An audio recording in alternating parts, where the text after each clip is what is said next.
Welcome to the White Coat Investor Podcast, number 185, The Great White North. Can I take this mask off now, Cindy? We are under government mandate here in Utah to wear masks all the time when we're around people who are outside of our family. Cindy's technically not in my immediate family, and so we actually just finished a White Coat Investor staff meeting. And all wore masks in it, all 6 of us that were in person there, and a couple of people online as well.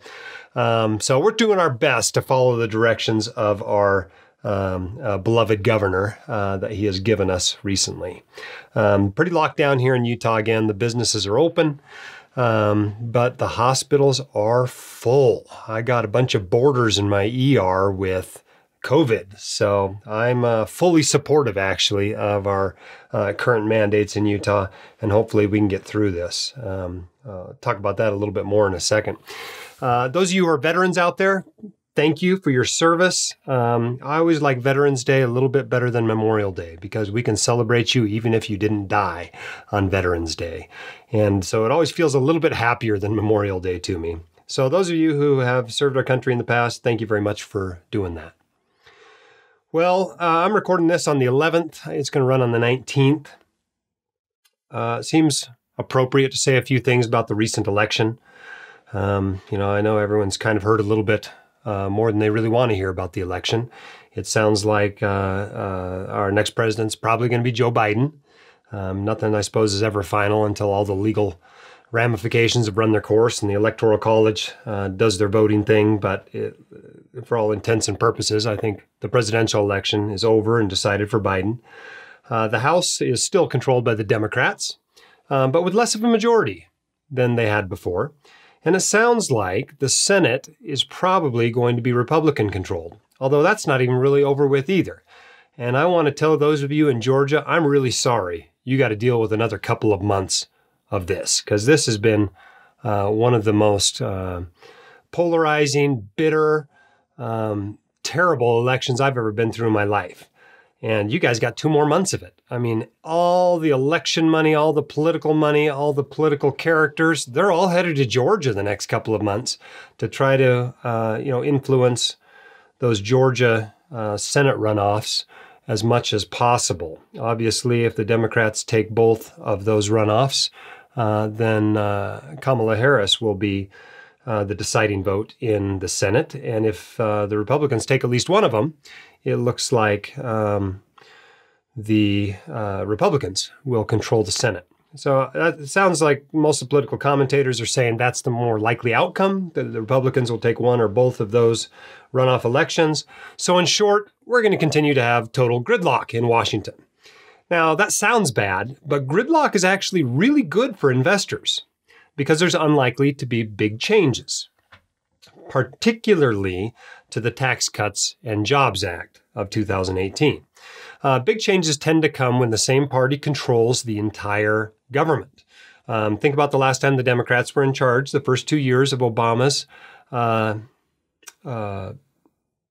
I don't want to say regime, administration, I suppose is the less politically charged term. They ran Obamacare through, right, with relatively little input from Republicans. The last time the Republicans were in charge, the first 2 years of the Trump regime or administration, depending on how you feel about it, the Tax Cuts and Jobs Act was run through essentially unilaterally on their party. And so I wouldn't expect big things with split government. And that's not necessarily bad.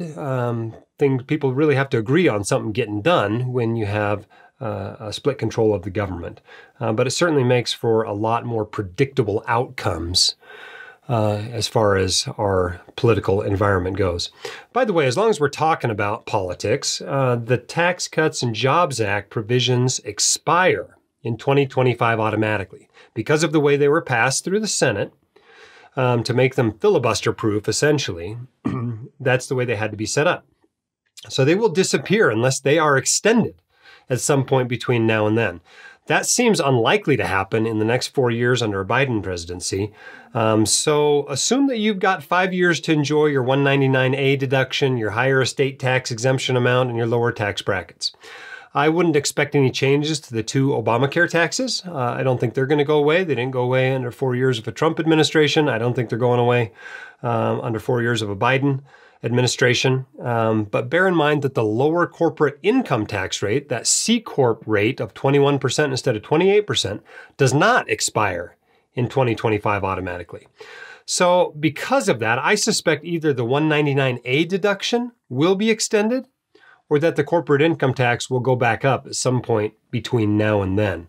Which way that goes, I have no idea. Most of us have a close family member, friend, coworker, colleague who feels differently about politics than we do. I want to encourage you to extend some grace to that person for the next few months at least. And let's see if we can help our country heal a little bit from this bitter partisan rancor we've had for most of this year already. Remember that our political opponents are not our enemies, that we're all Americans, we're all in this together. Yes, we all think things would be better if everybody else thought like me. I'm mostly a moderate politically, and so I get the hate from both sides, actually. And I think the world would be a lot better if everybody was a moderate. But you know what? The people on the far left and the people on the far right, they feel the exact same way, that the world would be better if everybody thought like them. So let's remember that we're never going to agree with everybody about anything. And none of us got everything we wanted out of the election. And maybe we need to remember that people are more important sometimes than the politics. So as you go to Thanksgiving dinner this year and spend some time with family and loved ones, remember that 4 years from now or 8 years from now, there will be somebody different in the White House. And you'll still have those people as your family and friends.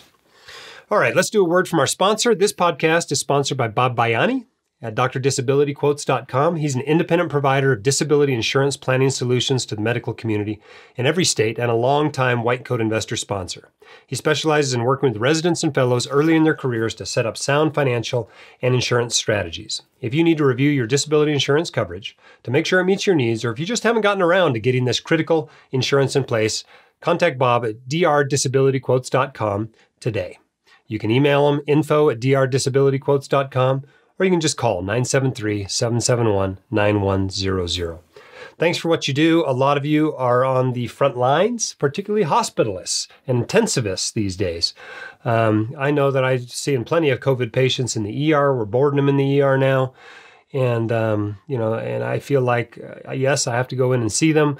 I have to take care of them. But the decision-making is usually pretty simple on my part. And then they go onto the ward and they're there for a day, 2 days, 3 weeks. And so for those of you who are really spending a lot of time interacting with these sick folks, thank you. The national and the local news picked up a bunch of this stuff about Utah. Somehow the Salt Lake Tribune published an article and CNN ran with it. And so all of a sudden, a week or two ago, I was getting all kinds of emails from people all over the country saying, I'm so sorry you're dealing with it. And it sounded like Utah was the epicenter of the pandemic. And certainly we're as bad as it's ever been here. I'm not sure we're as bad as anybody gets. Yes, our hospitals and ICUs are full and patients are backing up into the ER. But at the same time, we're not, taking care of people in the ambulance bay yet. So we're still hanging in there. I think our political leaders here are doing the right things. I think our health leaders here are doing the right things. And hopefully we can get through this. Pretty exciting news this week, actually, about Pfizer's phase 3 trials on their vaccine. They're saying it's 90% effective, which is pretty darn good for a vaccine. If you think about the fact that influenza is only about 50% effective, 90% effective is like the measles vaccine. It's very, very good. And they're actually talking about having this in the freezers in 5 hospitals in Utah by the first week of December. And as long as the remainder of the phase 3 trial goes well, they're going to pull that out and start vaccinating healthcare workers. Now, unfortunately, my hospital is not one of those 5, but hopefully by the end of December, they've distributed it to the rest of healthcare workers in the country. So maybe this vaccine isn't as far out as we think it is, at least for those of us who are seeing patients with COVID regularly. And hopefully by spring or summer, we're rolling it out to the whole country. So light at the end of the tunnel. The stock market certainly liked that news. The overall market was up 3 or 4% that day. Small cap value stocks were up 7 or 8% that day. Pfizer stock was up 11%. The other company that's participating in it, I think, was up 25% or something like that. So pretty exciting news there. Okay, if you haven't heard yet, we have the Physician Wellness and Financial Literacy Conference for 2021 coming up. This thing is going to be awesome. Unfortunately, due to the pandemic, we are not going to be able to have you all out and have a wonderful time as far as that goes in person. I'd love to meet you guys in person, sharing meals with you, answering your questions face to face. This year, the pandemic's going to keep us from doing it, unfortunately. But we have a super special conference planned for you that is going to be almost as good. It is not an online course. It is a live conference. We are going to have the keynote speakers and your favorite WCI network bloggers out to Salt Lake, but there's not going to be any more than about 10 or 15 of us in the room. But we'll be having live events. We'll be taking questions and answering your questions after the presentations, and we're going to be having panels. And we have like 50% more content than we had last year. So it's going to be really, really good. Our keynote speakers are going to be Christine Benz. Mike Piper's coming back. I think he had 99% approval of his talks at WCICon Park City. I think the comments on him were, man, he's clearly the smartest guy in the room. So I'm excited to have him coming back. We have Alan Roth coming out. He is probably most famous for his book. I think it's, what's it called? How a fourth grader can beat Wall Street, or how a fifth grader can beat Wall Street, whatever it is. We're going to have these sweet swag bags that as long as you sign up before January 5th, we're going to send them out to you.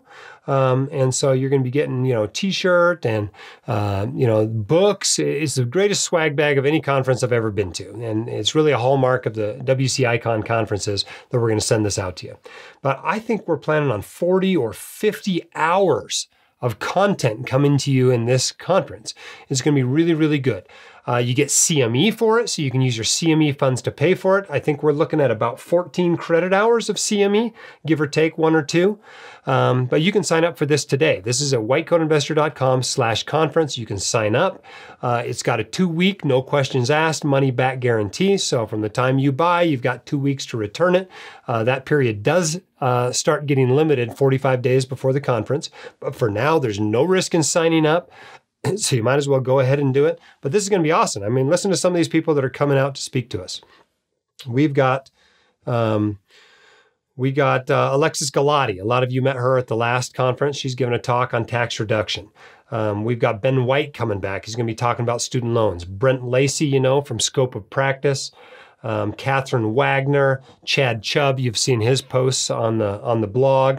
Clint Gossage is going to give a talk. Corey Fawcett, you may have read some of his books, right? The Physician's Guide series. Daniel Keston is going to be back talking about estate planning. Dave Graham at FI Physician. Don Baker's coming back. Dennis Hirsch is coming back. Disha Spath is going to be talking about frugal living and budgeting. We got lots of new people as well. Jay Adkisson, perhaps the nation's most renowned expert on asset protection, is going to be giving us a talk on that subject. Author Jeff Steiner is going to be talking. You may have read his book on physician finances. John Lim. We got Kate Mangona's giving a talk. Larry Keller's coming back. He spoke at the original WCICon. You may have seen Latifat Ali Akintadi's guest post last week on the blog. She's going to be coming out and speaking. Of course, you're going to get the Physician on Fire, Leif Dahleen, and Passive Income MD, Peter Kim, as well as Jimmy Turner with the Physician Philosopher. They're all going to be out there. Letizia Alto with Semi-Retired MD is going to be speaking at the conference. This is just going to be really, really good. And you don't want to miss this. This is going to be the preeminent physician finance conference. Yes, it's going to be virtual for you, but there's good news to that. You are not going to get coronavirus at this conference. And so that's a wonderful, benefit of being able to come to the conference.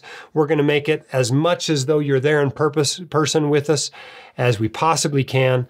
You're going to be able to ask questions to these people giving talks, and it's really going to be good. So sign up today, whitecoatinvestor.com/conference. You get the early bird price from now until the end of November. It's $779.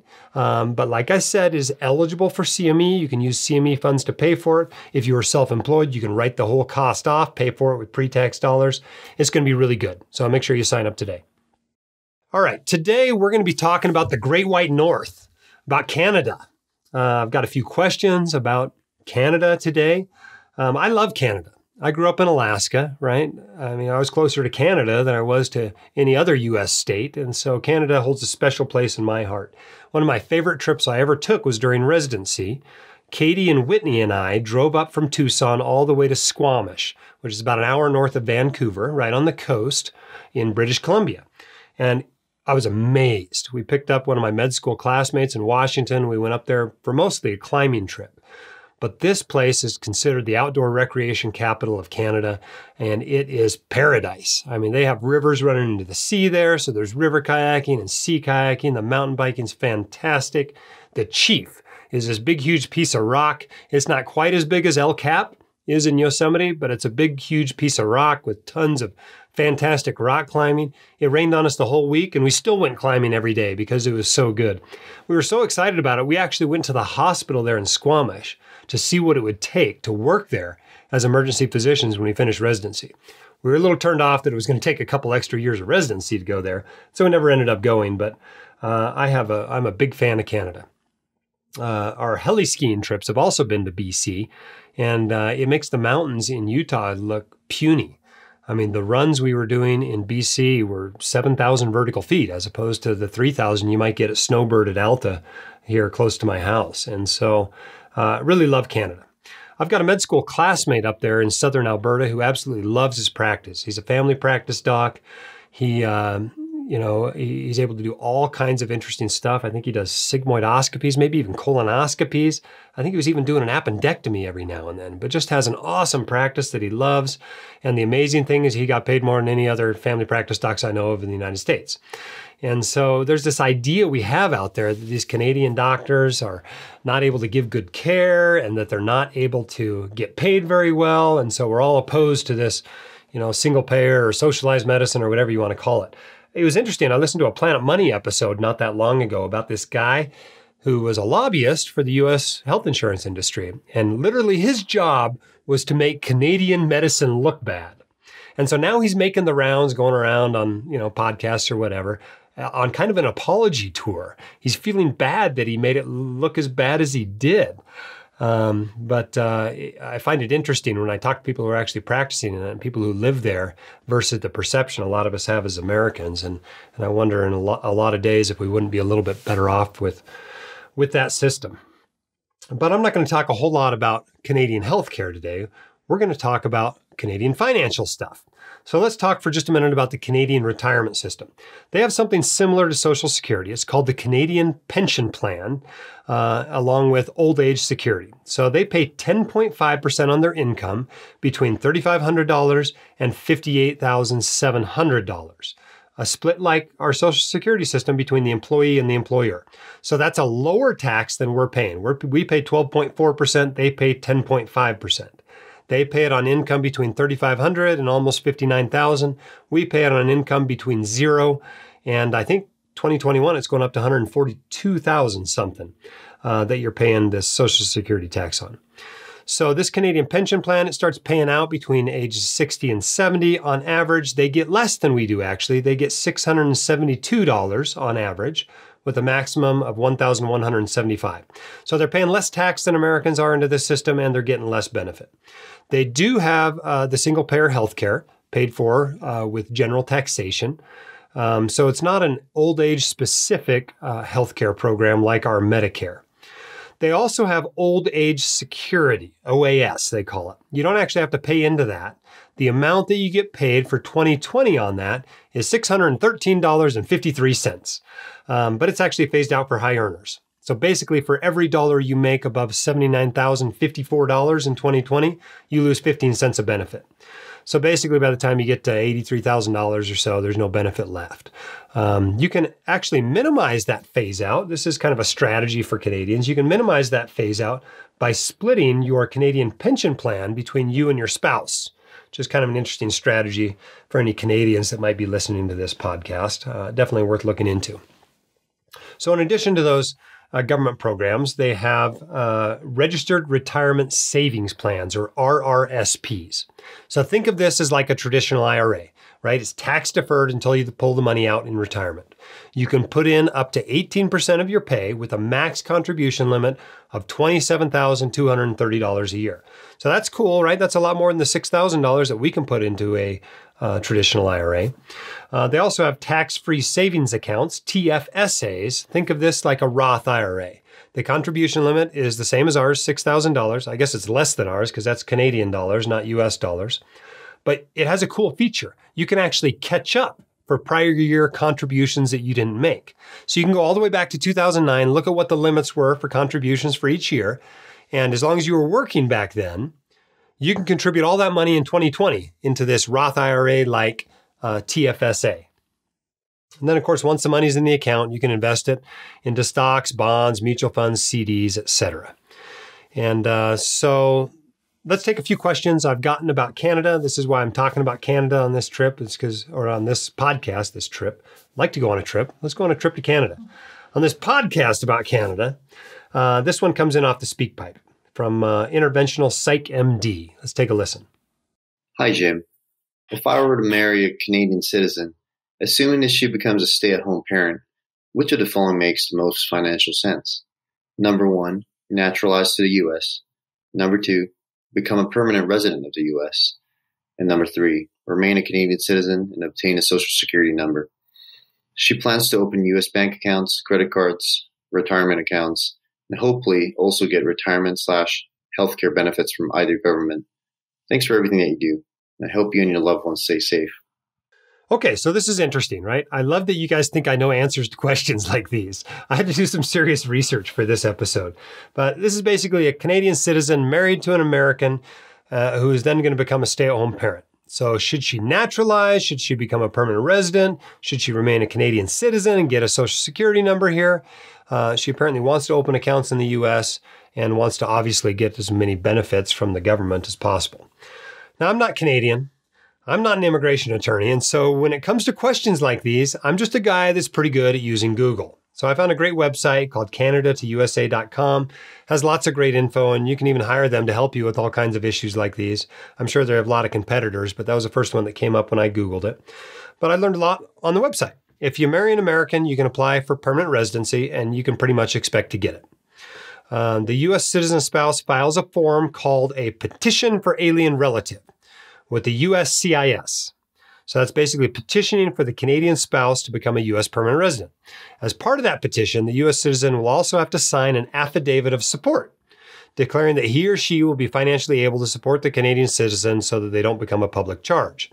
So basically, the U.S. citizen is saying, I can support my spouse so they don't become a burden on society and have to collect unemployment insurance and so on and so forth.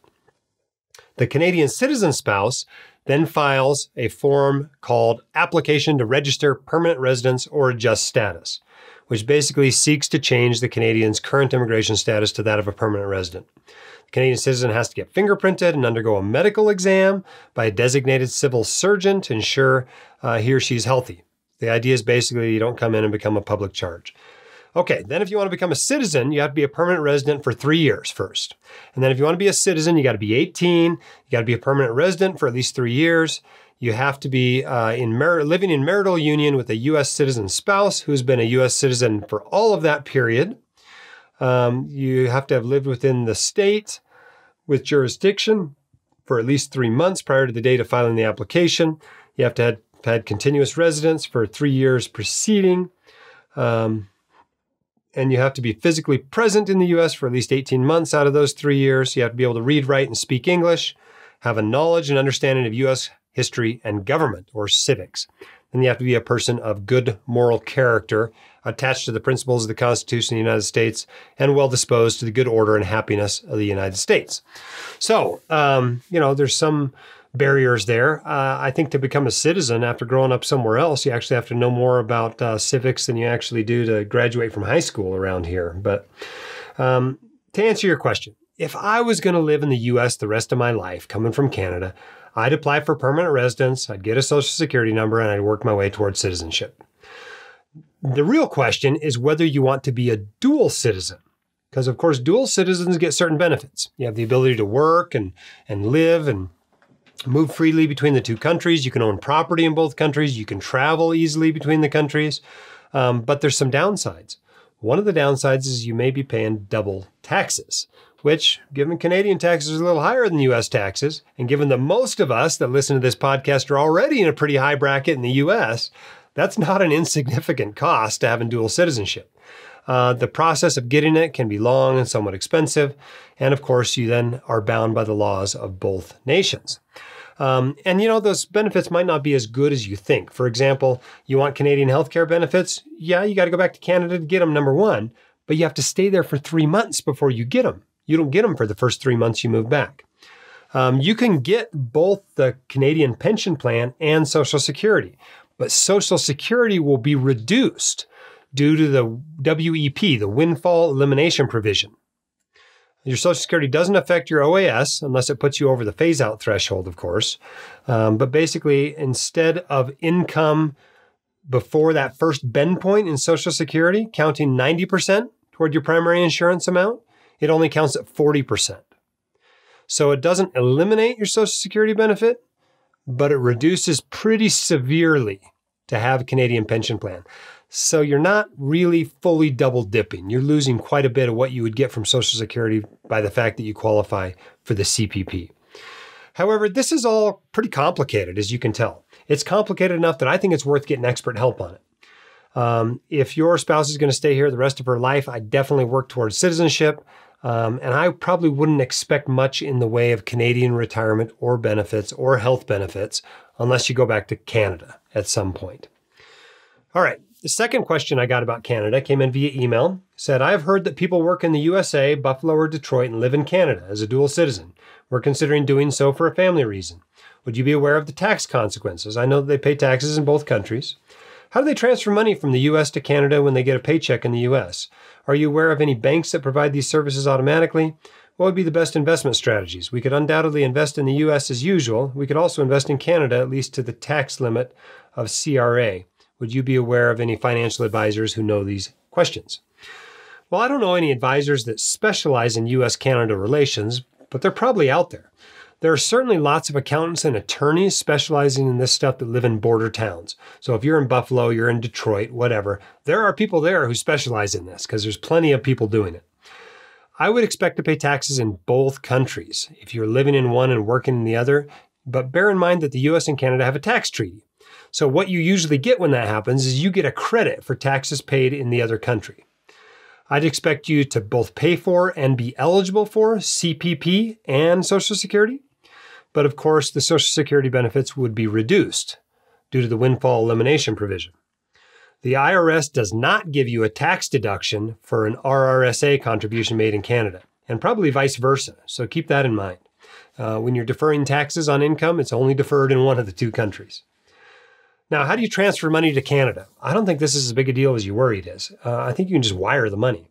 As long as it's below $10,000 at a time, you can put it in your pocket and drive across the border. And you just withdraw it from your bank, deposit it on your way home in Canada without declaring anything. But obviously, you're going to be subject to exchange rates and fees. You know what? To be honest, I'm sure banks in Buffalo and other border cities do this stuff all the time. I just walk in there and ask them, how do I send money to my Canadian bank account? And they'll help you with the best way to do that. You could use both U.S. and Canadian retirement accounts, I believe. I'd probably keep most of my investments in the U.S. I think you have more options. I think costs are generally cheaper on investment funds. More options, lower costs, what's not to like? Obviously, if you're investing in a TFSA or an RRSA, that's going to be in Canada. But I think I'd keep my taxable account and that sort of stuff probably in the U.S. All right, that's enough about the Great White North. Let's take another question off the speak pipe. This one's from Bradley. Hi, Dr. Dolly. Thank you for all that you do. I recently ran into a friend who is in the investing and finance world. He suggested that when I have enough money as an attending physician to invest a minimum of $100,000 into a separately managed account. I had never heard of this before, and so I looked it up and I kept speaking with my friend to decide whether this was a right option for me or not. From what I understood, it seems like a smaller type of indexing where there are certain groups of financial individuals who select a type of high-performing companies within the different ranges of small, mid, and large cap and value companies. Essentially, what he described as a more efficient way of indexing, where you pay higher fees, but you get much higher returns to make it worth it. Could you define what you think is an SMA and how that might be beneficial to the investing community of high income earners? Thank you for all that you do. Okay, separately managed accounts. It sounds so awesome when they describe it like that, doesn't it? So your friend wants you to invest at least $100,000. Well, you know what? There's no minimum for that other than the minimum that the person managing the separately managed account sets. This is simply paying someone else to pick stocks for you. It's a bunch of crap. You're not getting higher returns. You're just paying someone else to run your own personal mutual fund, and it usually works out even worse than hiring a good, actively managed mutual fund manager. So my dad had one of these for years by some yahoo who was picking stocks for him. And, when I found out about it, when I became financially literate, I said, Dad, what are you doing? And I compared what this advisor had been doing in the separately managed account to what he would have gotten if he just dumped it all in a reasonable mix of a total stock market fund and a total bond market fund. And obviously, the index fund dramatically outperformed this guy. Basically, over 6 or 7 years, my dad's money hadn't made any money at all because this guy was churning it and charging fees on it and trying to pick stocks. And what did he know, right? Here he is managing these little tiny separately managed accounts. This guy could actually pick stocks. He'd been running a pension fund, or he'd been working for Yale, or he'd have his own mutual fund. This guy can't pick stocks any better than anybody else. And of course, so he wasn't outperforming the market at all. So my advice to you is stay away from these separately managed funds. Don't do it. Just use index funds, right? I have millions of dollars invested in index funds. I don't feel a need to have a separately managed account because I have more than $100,000. Index funds aren't just for these tiny little accounts. Now, is it possible to have more opportunities to tax loss harvest in a taxable account that's filled with individual stocks? Yes, it's entirely possible. You can also fill that account with stocks that don't pay dividends at all. That would make it more tax efficient, absolutely. But I don't think either one of those are worth the downsides of the additional cost and the uncompensated risk of picking your own stocks. I think you're better off just picking index funds for your taxable account. They're very, very tax efficient. You can still do tax loss harvesting, certainly in the big nasty bear markets where you can get most of the benefit from that. I just don't think it's worth hiring somebody else to do a separately managed account. All right, our quote of the day today comes from Henry David Thoreau, who said, "That man is richest whose pleasures are cheapest." And isn't that the truth? I had someone ask the other day if they needed $7 million to fire as a physician, because apparently that was the average of what people on the Bogleheads forum said that you needed to retire early as a physician. It's not really about what the average Boglehead needs. It's about what you need, which is about your spending. And the less you spend, the wealthier you are. All right, our next question comes from Peter off the speak pipe. Let's take a listen. Hi, Jim. My name is Peter, and I'm an orthopedic surgeon 4 months out of fellowship. I've been following the blog and the podcast since I was a PGY4, and it's turned me into a personal finance hobbyist, so I'm very grateful to you. My question is regarding recharacterization of an over-the-limit contribution to a qualified account. A little background. In fellowship, we were allowed to contribute to a governmental 457B plan, which was nice. However, the only investment option available was a very conservative Invesco fund. So I contributed a large majority of my last few paychecks to max it out prior to graduating, knowing I was about to have a bump in salary and in order to take advantage of the tax benefits. Not wanting to keep it in that investment, I opened an individual 401k at E-Trade and rolled it all over to there. Now, I'm not eligible for my group's 401k until I've been there for about a year and a half, and I have enough 1099 income through call money to max out the employee and hopefully employer contributions for 2020. But back to the story, after rolling over the entire 457B into my new individual 401k, I saw that I overcontributed about $1,700 for the 2020 tax year. This was due to an employer contribution that I wasn't aware of. I spoke with E-Trade and the 457B plan administrator regarding the best route to recharacterize this money. The confusing part for me is that the funds are now contained in an individual 401k, whereas the overcontribution occurred in a 457B.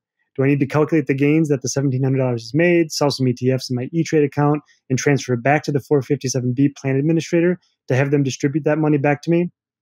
All right, good question. I think all our questions today are from men. Come on, ladies, send us in some questions. If you want to get your question on the White Coat Investor podcast, whitecoatinvestor.com/speakpipe is where you can do that. And I don't care if you're a man or a lady or whatever, send us your questions. We'll get them answered. But I did notice today that all of our questions are from guys. Okay, so basically this orthopedist has rolled his 457B into an individual 401k. Remember, you can do that with governmental 457s, but non-governmental 457s, you can't roll into a 401k. You're basically stuck with it in the 457 until you withdraw it. But this is a mess, right? Because you over-contributed and then you went one more step and rolled it over. So you basically have two things to reverse here. So what I would do in this situation is I would contact both plan administrators and ask them how to fix this. And then I do exactly what they said. And that's probably the best way to do it. General advice for over contributions. First, don't panic. Just determine the amount you over contributed to your retirement plan. You can contact your payroll or benefits office and determine the best route to correct that excess amount. You want to always correct it before April 15th of the following plan year. That avoids your tax penalties. And you basically have two options. One, you can just complete a distribution request, which indicates the distributable event is a correction of excess contributions. So then the plan just sends you the money and gives you a 1099-R for that amount that they gave to you. No big deal. You get that in January, report it on your taxes.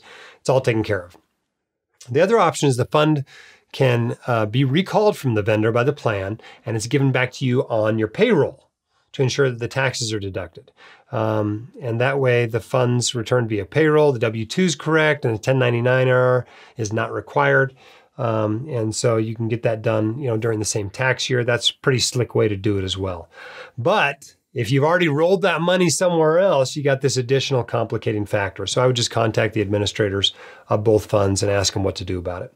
What I would expect to happen here is I'd expect to have to pull out the contribution, the over contribution, and its earnings and pay tax on it. I'll leave it up to them to calculate the exact amount, let them put it on the 1099-R, and you just pay taxes on it. Just put it into TurboTax or hand it to your tax preparer, and it'll work out okay. All right, our next question comes from a frequent contributor, Tim in San Francisco. Good to hear from you again, Tim. Let's listen to your question. Hi, Jim. This is Tim in San Francisco.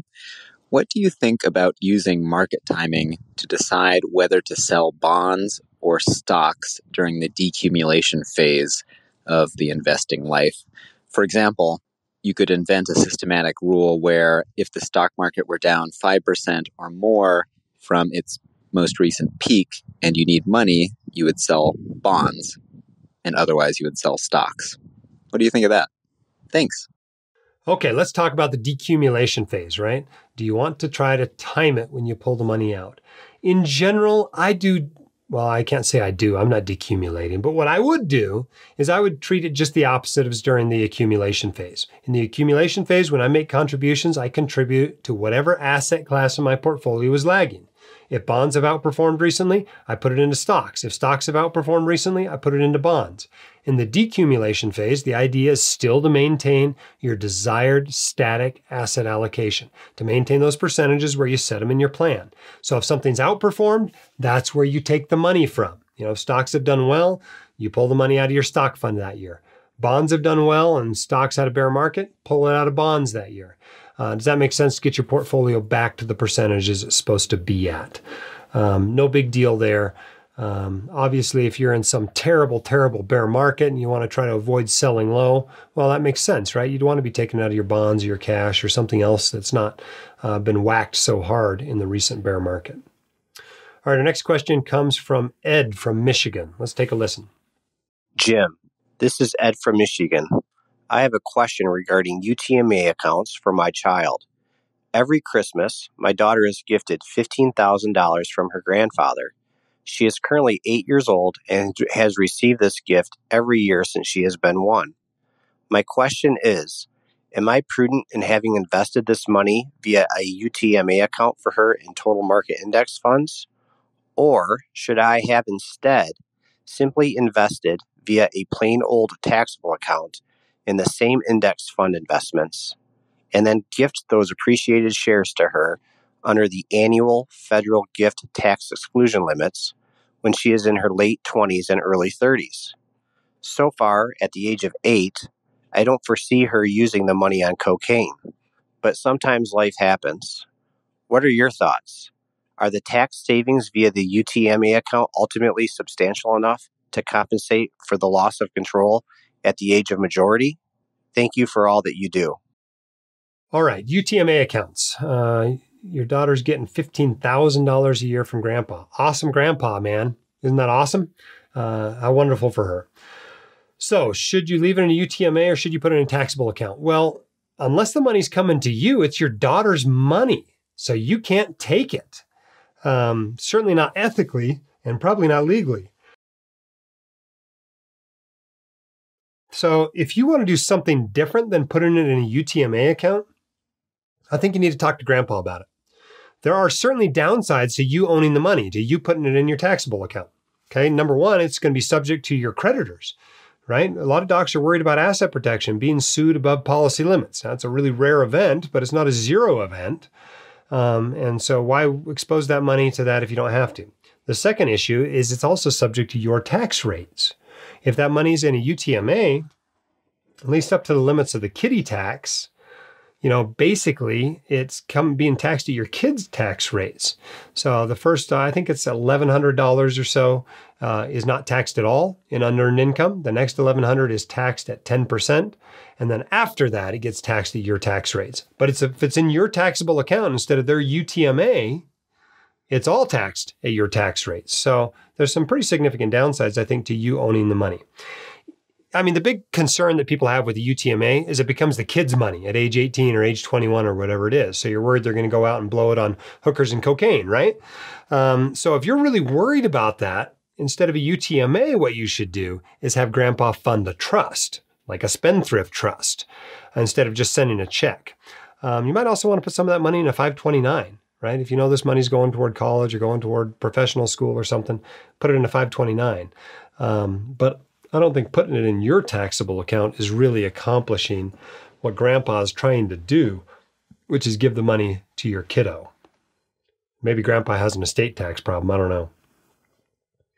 Okay. Next question comes from Chad from Knoxville. Let's take a listen. Hey, Dr. Dolly. My name is Chad from Knoxville, Tennessee. My wife is a self-employed pediatric hospitalist, and under the CARES Act, we understand that employers are allowed to make tax-free payments up to $5,250 for their employees for student loans. As her business type is a sole proprietorship, is she eligible to use this for her own student loans? Thanks for your thoughts. Okay, a self-employed pediatrician with a sole proprietorship, can she get the CARES Act $5,520 tax-deductible student loan payment? I see this question out there a lot, right? This is a cool new thing in the CARES Act that basically $5,000 toward your student loan. If it comes from your employer, it's a deduction for the employer and it's not taxable income to you. So that's really awesome. So all of us that own small businesses and have student loans start going, well, I'm the employer. Why can't I take advantage of this? Well, they basically don't want you to. They wrote the law such that you pretty much can't. And here's the issue. The self-employed individual has to operate a formally recognized business.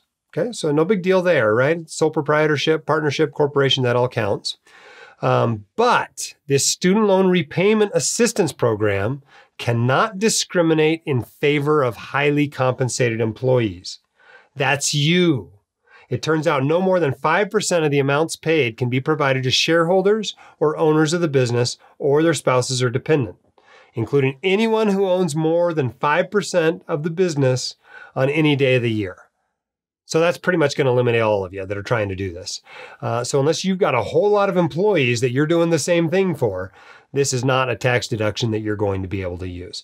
Now, if you're in some huge physician group, maybe you want to talk to the leaders of the group and see if this is a benefit program that could be put in place. But if you just own your own practice or you're 2 or 3 partners or whatever, this isn't going to work out for you. All right. I hope that was helpful. I hope you learned something today. I hope you're surviving both the pandemic and our crazy election season. This podcast was sponsored by Bob Bayani at drdisabilityquotes.com. He's an independent provider of disability insurance planning solutions to the medical community in every state and a longtime White Coat investor sponsor. Specializes in working with residents and fellows early in their careers to set up sound financial and insurance strategies. If you need to review your disability insurance coverage to make sure it meets your needs, or if you just haven't gotten around to getting this critical insurance in place, contact Bob at drdisabilityquotes.com today by emailing info@drdisabilityquotes.com or calling 973-771-9100. All right, thanks to those of you who have been leaving us a 5-star review and telling your friends about the podcast. Our latest review came from Fired Surgeon, who said 5 stars for a reason. Not many podcasts are an average of 5 stars, but the WCI podcast is and well-deserved. He clearly spells out lessons and happily helps all who ask. Says his target audience is high earners, but I would say all could benefit, and those at $80,000 or more definitely will fit right in. If you want to be financially secure, Jim is one heck of a good way to get smart on how to do it. If you are interested in WCICon, our conference, the Physician Wellness and Financial Literacy Conference, this is going to be taking place the first week of March, and it is early bird registration time right now. Through the end of November, you get a discount on it. It's only $779. You can find that at whitecoatinvestor.com/conference. Keep your head up, shoulders back. You've got this, and we can help.